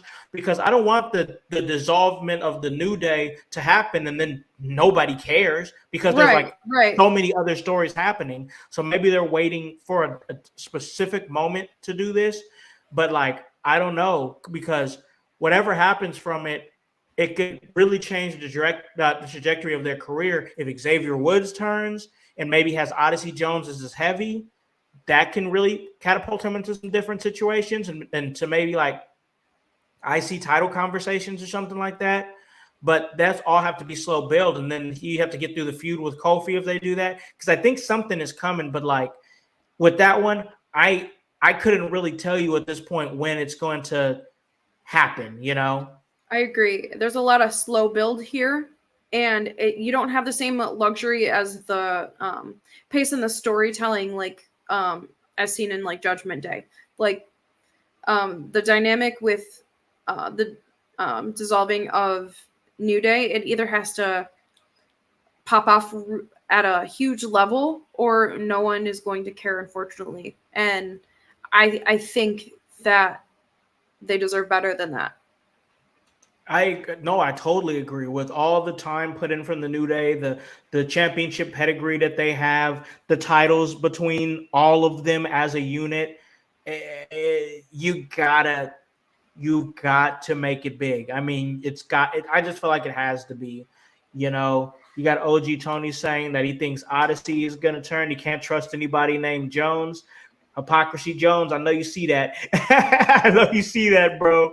And he also thinks that Jones is with the Final Testament. So I don't know what's going to happen. I mean, I know I did see a backstage promo of Karrion Kross pretty much saying, this was on IG. I was on IG, and it was him saying, "Oh, I got to figure out what to do next." Blah blah blah blah, and I love Scarlett's role in this promo. She talked. A manager talked. Yeah, she talked. In the Final Testament, they used the managers about time, and she made good sense. Yeah. She was pretty much like, you know, you don't have to do anything more with them. You know, you're like poison. Anything you touch dies in time. So just let it happen. Let whatever's gonna play out. And I think that was a good pivot because whatever's happening within the New Day, it honestly doesn't have much to do with the Final Testament anymore. Whatever's going to happen is going to happen. And like, I like the fact that Scarlett was like, you've already talked that poison into Woods. Look at him now. Just sit back and let it happen. And like, now we're going to see Final Testament kind of back off. And now center stage is everything happening with the New Day. You know what? I know why the storyline is taking its time, because you just said it yourself. Sometimes the poison, it takes time for the neurotoxins to hit the brain. Yep. And it's eroding. New Day might be eroding. That's good. Our guy, Bruzy, say his name and he appears. We appreciate you coming on, man. You're awesome. He was one of our call-ins from our Sunday house party. Called in. We talked a little bit of the man himself, Joe Hendry. He asked about it. And like, I did want to talk a little bit about that before we slide out of here. Call this a great episode. So I know sometimes we'll talk a little bit of NXT. We don't talk about it every week, but sometimes we do. But especially if it's like something big. And like, I feel like that this past Tuesday, something big happened because Joe Hendry, a contracted TNA talent, is now #1 contender for the NXT Championship. He's going to go up against Ethan Page at No Mercy. I was like looking at who was in the match, and Ethan Page already being a heel. I feel like the writing was on the wall that it was going to be Joe Hendry to win it. But still, when he won it, I was still like, oh, my gosh, this is happening. He's about to be in an NXT title match. His trajectory has just been insane. What are you thinking about Joe Hendry? Now he's fighting for the NXT Championship in No Mercy. I feel like we're witnessing history in the making. Like, we're breaking down doors, and I just think that is amazing. things that we never thought would ever occur, they're happening in real time. And I feel like Joe Hendry is the right pick. Like he gets the crowd so engaged on every level. Yeah. I think that is the person who needs to be in that picture. He's fun, he's engaging, and it's simple. It's simple stuff that works. Like less is more in this case. Less is more. Yep, for sure. And I really feel like it might be Ethan Page's foil, which I also think he is an incredible talent. Oh yeah. Hate him, and I love to hate him. He's doing his job as a heel. That's exactly what it is. But like I don't know if you're on the same page as me, and I like Ethan for sure, but I feel like that right now might be the right time to put the title on Joe Hendry. You know what? I don't know if it's going to happen, but I feel like that's a really smart decision. Or at least have some feud play out between the both of them. Yeah. Because that's money. But I feel like the response that Joe Hendry is creating, I think it's smart. I really think it's smart. Yeah. You see what I did there, Bruzy. You see what I did. I love it. I love it. And we appreciate it, man. We appreciate it. We do. We truly do. And like, this was a really great episode. I thought that we put together another good one. I wanted to talk a little bit of Joe Hendry just because it was big news that happened. And before we slide out of here, and I give my great co-host here, Annie, a chance to plug anything that you might have to plug. I just got to say that if you guys are going to be watching No Mercy, checking it out, that's on September 1st. Why don't you head on over, do a little watch along with myself and some of the team here within your house. We're going to do our Sunday house party. We're going to do a watch along of NXT No Mercy. So if y'all want to slide, come check us out. It's going to be great. I'm excited for that one. But now I got to throw it over here to my co-host, Annie O'Neal. What do you got moving? Where can they catch you at? Where can any listener here move on if they enjoy what they see from Annie O'Neal? So, I have an episode of Bumping and Thumping, my podcast, featuring Peapod. He was on the house call last week, and great he was guest. on my podcast this time. So that'll be dropping. We got to take a look in the world of commentary and how that craft extends itself to the whole wrestling phenomenon, and it was just really interesting to see someone else's perspective. That's what I like about Bumping and Thumping. So that'll be dropping very shortly. September 6th, I will be at Divine Pro.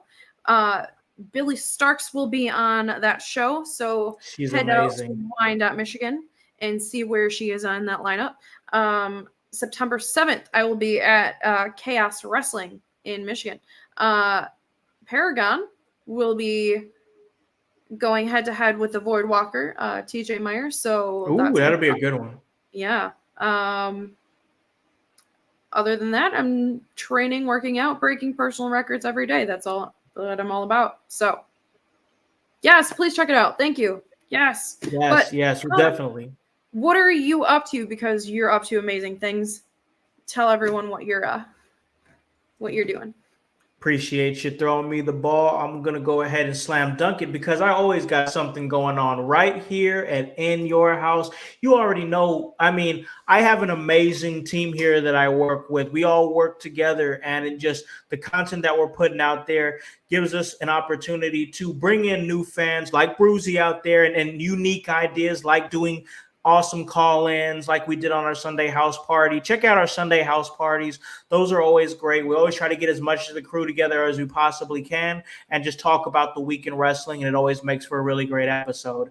Then on Monday, go ahead and check out Window Liquors. That is also on the In Your House podcast network. And that is Grunmeister teaming up with the host of the show. That's the voice, Josh Joseph. And they give you 3 things they're talking about the previous Monday Night Raw. And then they preview the Monday Night Raw that happens an hour before before it actually goes on the air. They do it at 7, and then they end it around 8, going right into Monday Night Raw. And then, of course, Hypocrisy Jones, he gives you his smoke sessions, and that's just kind of general type news going on, and he keeps it bite-sized. Maybe you're on break at work, maybe you're on a smoke break, something like that. It's about 15 minutes, you guys, to get through. Just that little break, boom, boom, boom, talk a little bit of wrestling news. Then, of course, here Wednesday, you already know, myself and the amazing Annie O'Neal, we get together, we talk all the happenings from Monday Night Raw, a little bit of NXT, and we bring you the Raw deal with Howse and O'Neal, and those are always great. And then Friday, we have Grunge Room. Grun does a great job. He talks SmackDown, the SmackDown preview show, Grunge Room. That is great.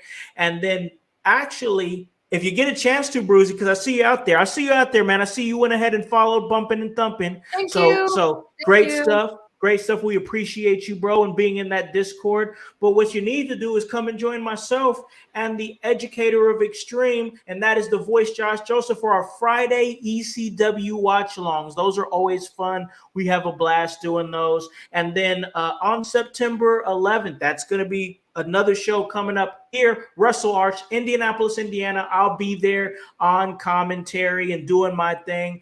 A lot of great talents are going to be there. And then September 14th, that's coming up. That's my next date at Emerge Wrestling in Columbus, Indiana. And I'm working on something big for you guys. If you guys out there in Columbus know, you guys already know about the Rundown, where we get a chance to go to a radio station out in Columbus. I always get a chance to take a trip out to Columbus, Indiana, and we preview the show that is coming up. Well, now with the main event that has been announced, and that's been announced officially on the Facebook of Emerge Wrestling. So go check that out if you guys get a chance to.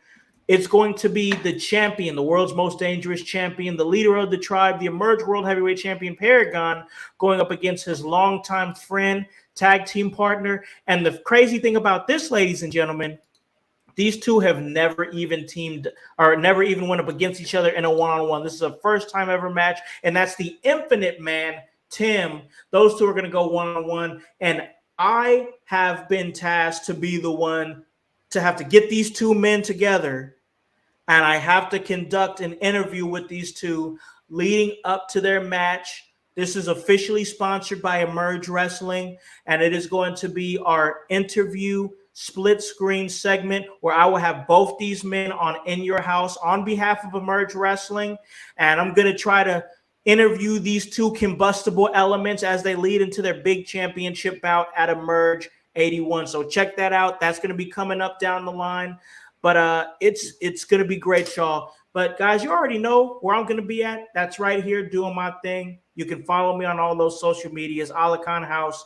But most importantly, follow our pages. That's In Your House Wrestling Podcast on Facebook. Follow everything that my great team is doing. And guys, that's HOWSE, and the W stands for work. So guys, for Divinely Designed Danny O'Neal, for the Grunmeister, for the voice, Josh Joseph, for Hypocrisy Jones, and for the world's most dangerous podcaster, I am Alakan, the Concept House, here to remind you to tell a friend, to tell a friend, to tell a friend, to hop on this bandwagon, get on or get gone, because the household is still going mighty strong.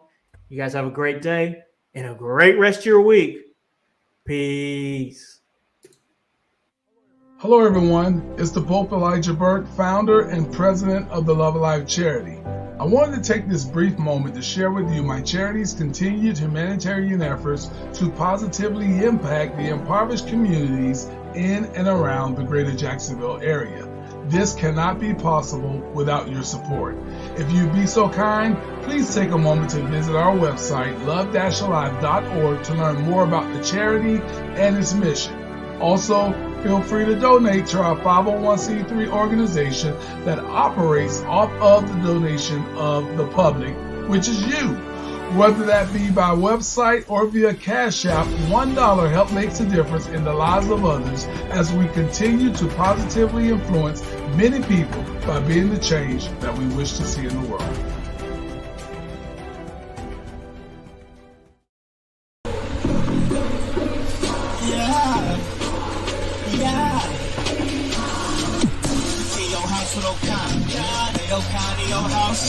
Hollywood in your house, hypocrisy's handing the clouds. Curating all kind of loud, wrestling in front of the crowds. Paragraphs holding it down. Anybody can get it. Come to us for your news and opinions. We got a voice, there is no choice. Music voice in your house, making wrestling noise. Moving fast, it's like cruiserweight action. Your house is a perfect distraction. Pop us in your ears when you in traction. Get this work with some wrestling.